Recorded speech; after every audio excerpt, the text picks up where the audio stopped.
A leather glove trembles on the control stick. Not from fear. Not exactly. From cold. From strain. From hours of fighting the machine before the fighting even begins. Inside the cockpit, everything is tight. Tight on the knees. Tight on the shoulders. Tight in the chest. Frost is beginning to feather across the inside of the canopy, turning the clear glass into a pale, creeping mask.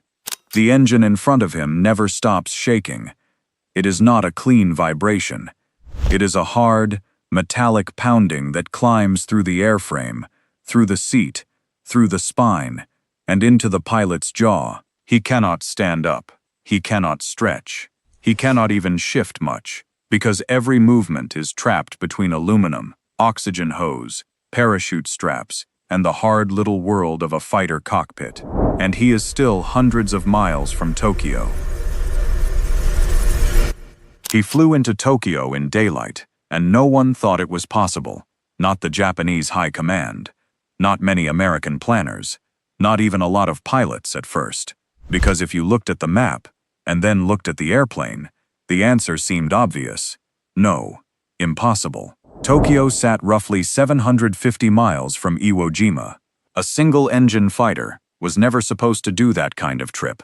Not over open water, not in combat conditions, not with enough fuel left to fight, and definitely not with enough fuel left to come home. The math said the range was wrong. The weight was wrong. The risk was insane.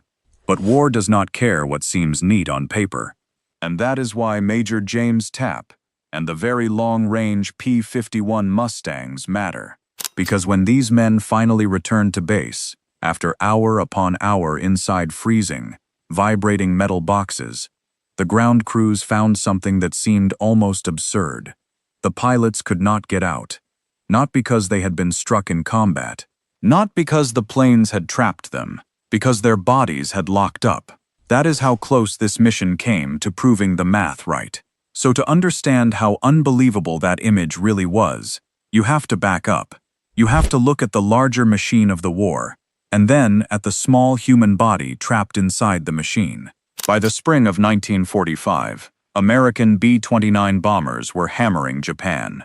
Day after day, wave after wave, huge silver bombers crossed the sea to strike factories, airfields, ports, and the industrial heart of the empire. The pressure was building. The range was there. The bomb load was there. Therefore, the Japanese had to respond. And they did. They sent fighters up to meet them. Experienced pilots when they still had them. Newer pilots when they did not. Army aircraft, Navy aircraft, whatever they could put in the sky. The bombers could still reach the target, but they were paying for it. Every raid risked interception. Every unescorted formation invited attack. The B-29 needed cover. But cover from where? That was the problem. A fighter is not a bomber. It is built for speed, agility, climb, and violence packed into a small frame. It is not built to wander across an ocean for hours like a ship with wings. It is built to sprint, to slash, to come home. Therefore, escorting bombers all the way to Tokyo from island bases sounded almost ridiculous. Then came Iwo Jima, small, barren, volcanic, scarred, a black island of ash and blasted ground, sitting in the Pacific like a stepping stone, laid down at enormous cost. Once American forces held it, the island became something more than a battlefield. It became a launch point, and the military brass turned to the Mustang. More specifically, they turned to units like the 78th Fighter Squadron and men like Major James Tapp. The P-51 was already famous, sleek, fast, long-legged by fighter standards, deadly when it was clean. In the air, without extra burden, it could feel like a rapier, sharp, responsive, alive. But fighter standards was the key phrase. Tokyo was still a monstrous reach, so they tried to break the range problem with fuel. They bolted massive external tanks under the wings, 165 gallons hanging outside the airplane. Extra fuel dragged through the sky, like a bargain with gravity. It worked on paper. More fuel meant more distance, Therefore, the mission became barely imaginable. But fuel is never free. Every gallon is weight. Every pound changes takeoff. Every sloshing tank changes balance. Every added drag penalty takes a perfect machine and turns it into something slower, heavier, lazier on the controls. A clean Mustang wanted to leap. A very long-range Mustang had to be persuaded. Now imagine that transformation from the pilot's point of view. Yesterday, your airplane was a hunting cat. Today, it is loaded with enough fuel to cross the sea and still pray for mercy on the way back. The runway at Iwo Jima is rough. The island air can shift. The ocean waits on every side. If a crosswind catches you while those tanks are hanging full under the wings, the airplane can get ugly in a heartbeat. If a fuel line clogs, if an engine stumbles, if a tank refuses to feed, there is no field below you, no farmhouse, no road, no emergency strip. There is only the Pacific. Straight down. That is why these pilots did not simply fly to Tokyo. First, they had to drag a flying brick off a volcanic island and convince it to stay in the air. Then they had to live inside it. For hours. The cockpit of a Mustang was never designed for comfort. It was designed for war. That is an important distinction. Comfortable machines forgive. War machines demand. You sat low, surrounded by metal, glass, instruments, and the constant pulse of the engine ahead of you. Your seat was not truly a seat in the civilian sense. It was a position, a place you occupied. Beneath you was the packed equipment that doubled as your emergency dinghy. Hard, narrow, unfriendly. Your knees stayed bent, your back stayed loaded, your arms stayed working. And once you were committed to the flight, that was it. No standing, no stretching, no relief. Just hold still and endure. At altitude, the cold found every weakness in the cockpit.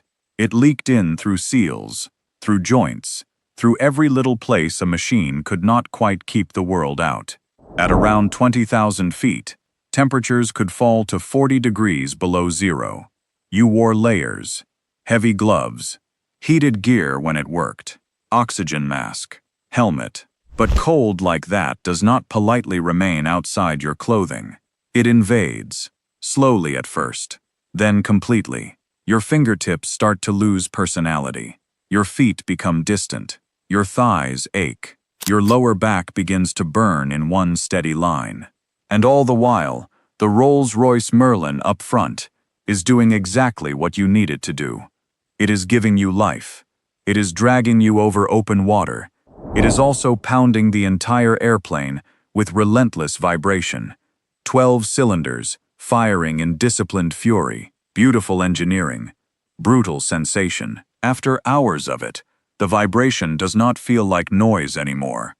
It feels like a second heartbeat, one that does not belong to you. This is where the story stops being about an airplane and starts being about a body. Because the enemy, at least for long stretches of these missions, was not yet in sight. The enemy was numbness. The enemy was fatigue. The enemy was a leg cramp you could do nothing about.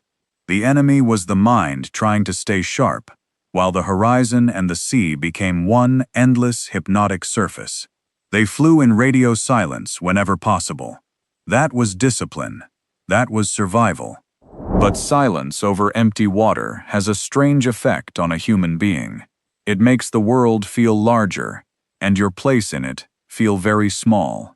There are no roads, no towns, no landmarks, just ocean and sky, blue above, blue below. Maybe clouds, maybe haze, maybe a line on the compass if the instrument behaves. Therefore, the pilots relied on navigation, formation, and trust. But trust gets tested when machines start to fail. Picture the strain. You are already cold, already cramped, already trying not to drift into the kind of tired daydream that gets men lost forever over water. Then one pilot's compass starts acting up, or freezes, or simply stops giving the kind of answer you can stake your life on. Suddenly the ocean is not just empty, it is directionless. Now your leader matters more than ever. Major James Tapp understood that. He was not just flying his own Mustang, he He was carrying the discipline and confidence of the formation with him. When weather closed in and visibility tightened, there were moments when leadership became physical, not abstract, physical. One airplane moving closer to another, one pilot edging near enough for his wingman to see him through cloud and glare. Inches that felt like feet, feet that felt like inches. That is how guidance happened sometimes. Not with speeches, not with philosophy, with nerve. Stay on me. Hold it there. Do not drift. Do not disappear. The cloud swallows everything, then releases it, then swallows it again, and still the ocean goes on, hour after hour. That is the most deceptive part of stories like this. We tend to rush to the combat. We remember the target, the dogfight, the moment of visible danger. But these men had to arrive first. They had to preserve enough concentration, enough blood flow, enough fine motor control, enough will, just to reach the place where history would notice them. Then, after all that punishment, Japan finally appears. A coastline, a break in the endless sea, land. It must have looked unreal. 4 hours of cold, vibration, engine noise, isolation, and instrument discipline, and now there it is, the home islands, the defended heart of the enemy. The place so many believed a single-engine escort fighter should never be able to reach in daylight from Iwo Jima. This is where the Mustang changes character. Major Tapp reaches for the release. Clunk. Then another. The external tanks drop away, and in that instant the airplane becomes itself again. The drag is gone. The weight eases. The controls wake up. What had been a long-range, burdened escort machine becomes a predator. That transformation mattered, because the Japanese did not just face American aircraft that day. They faced American aircraft they did not expect to be there, in conditions that shattered assumptions. Broad daylight, over Tokyo, fighters appearing in what had felt like protected airspace. The psychological shock was real. Safe zones only exist until someone reaches them, and reach them they did. The sky tightens fast in combat. Space compresses. Time warps. The body, half frozen a moment ago, is suddenly flooded with adrenaline. A pilot who has barely moved for hours now has to move constantly. Eyes everywhere, hands precise, feet alive on the rudder, throttle, trim, gun button, scan, turn, climb, dive, decide. G-forces begin to work on him immediately. That part is not cinematic fantasy. It is biology. Pull hard enough in a high-speed turn, and the blood tries to leave your brain. Vision narrows. Colors flatten. The edges of the world begin to gray out. Your body becomes heavy in your own seat. Your arm feels like it belongs to someone else. But hesitation is expensive. Therefore, you keep pulling. The Mustang slices around. A burst of speed. A snap correction. A climb that feels too steep, and then somehow not steep enough. Somewhere nearby, a Japanese pilot is making the same kind of calculations at terrifying speed, but with one enormous difference. He did not expect this visitor. He expected bombers, maybe. He expected a pattern he understood. He did not expect lean American escorts to materialize after a crossing that common sense said should have stopped them long before the target.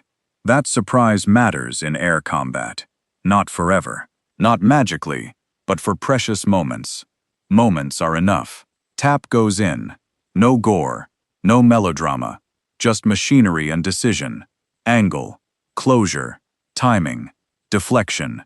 A fighter crosses his sight picture, and he commits. Another appears, and the sky becomes a moving geometry problem, solved at lethal speed. Over and over, the men in those cockpits convert training into instinct, and instinct into action.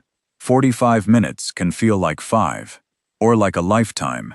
In that fight, Tapp racks up at least 3 confirmed aerial victories, one of the standout performances of the day, and helps break the challenge to the bomber stream. The bombers get through, that is the point. The skies are not made safe in some fairy tale sense. War does not work that way. But the impossible has been done.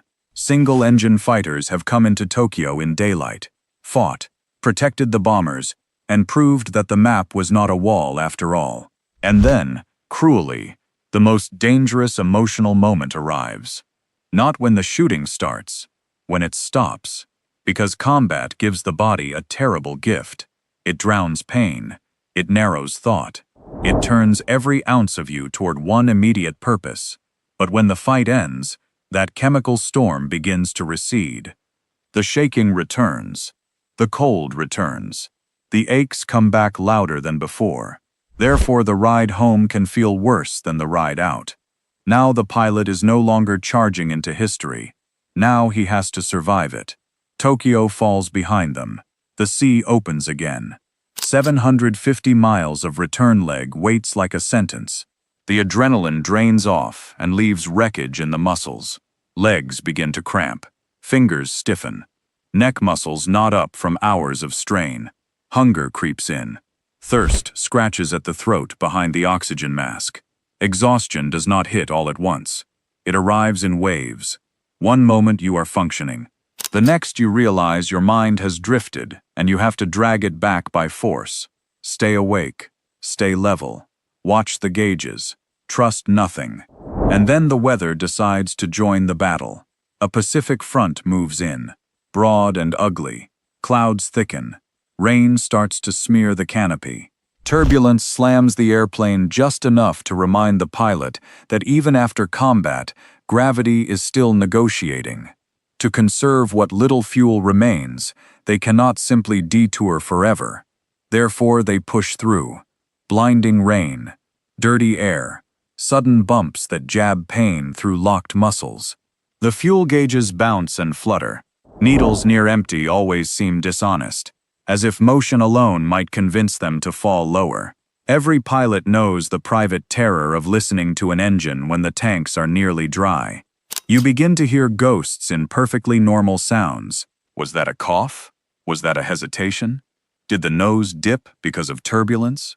Or because the engine just considered quitting? There is no rescue you can count on out here. Not really. Not in the way a man wants to count on rescue. A ditching in calm water would already be a gamble. A ditching after hours of exhaustion, in bad weather, in heavy gear, in the open Pacific, is something close to a mathematical cliff. Therefore they nurse the airplanes. Every setting matters.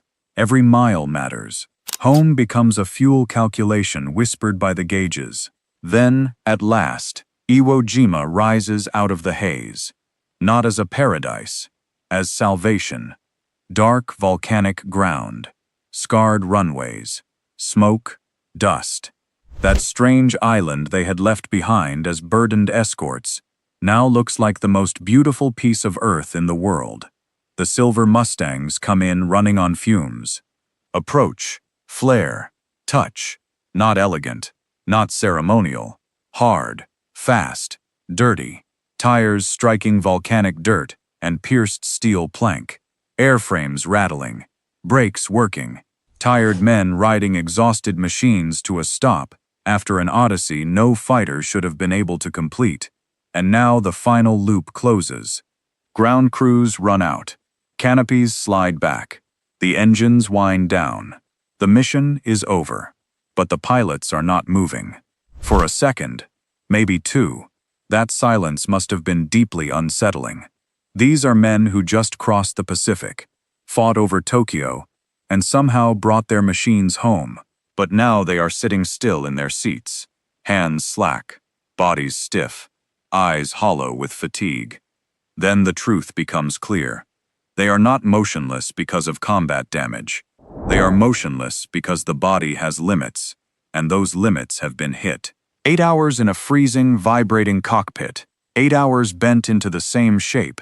8 hours of tension, cold, engine noise, oxygen, fear, concentration, and the savage rise and fall of adrenaline. Their leg muscles have locked. Their backs are finished. Their joints barely answer. These grown men, combat pilots who just flew one of the most improbable escort missions of the war, have to be lifted out of their seats by mechanics and crew chiefs. Think about that image. Not victory in the abstract. Not maps with arrows. Not tonnage tables. Men being carried. Because history loves to talk about machines. The Mustang, the bomber, the tank size, the range, the weather front, the tactical achievement, all of that matters. But in the end, wars are not won by equations alone. They are won when exhausted human beings force their bodies a little farther than the equations say they should. That is what Major James Tapp and the very long-range Mustangs proved over Tokyo. They proved that the map could be beaten. They proved that fuel calculations could be stretched by nerve and discipline. They proved that a fighter could do what a fighter was not supposed to do. But more than that, they proved that willpower can carry a man right up to the edge of mathematical impossibility and keep him functioning just long enough to return home. They told them the human body couldn't survive the flight, and as those mechanics carried them out of their cockpits, they realized the math was almost right. If you enjoyed this story and want more true World War II documentaries built from real history, don't forget to like this video and subscribe to the channel. Thank you for watching, and I'll see you in the next one.